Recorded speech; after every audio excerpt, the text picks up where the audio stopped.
My name is Femi Kuti. I'm a musician and you're watching AFK Insider. And my name is Steve Hendel, and I'm the executive producer of the documentary Finding Fela, and you are watching AFK Insider.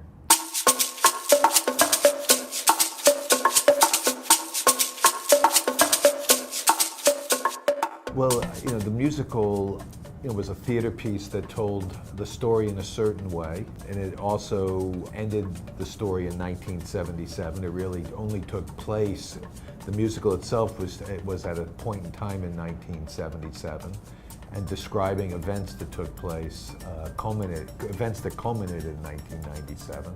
And Fela's life was much more complicated and complex than we could, put on stage in a 2-hour process. So the documentary film, was to try and figure out a way of telling that story, and also telling the story in other ways of speaking to the legacy of Fela Kuti. I think it's very important for my father's story to be told.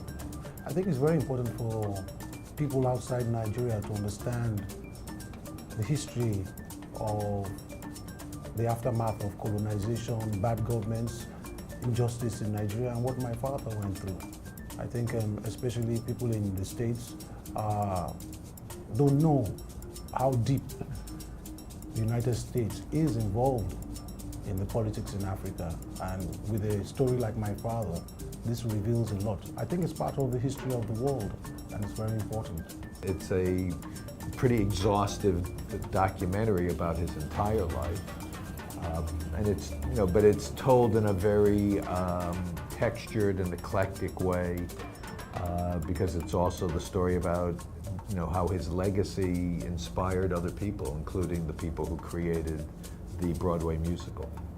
Well, we had a researcher research for several years, looking at all the archival materials, finding new archival materials, and then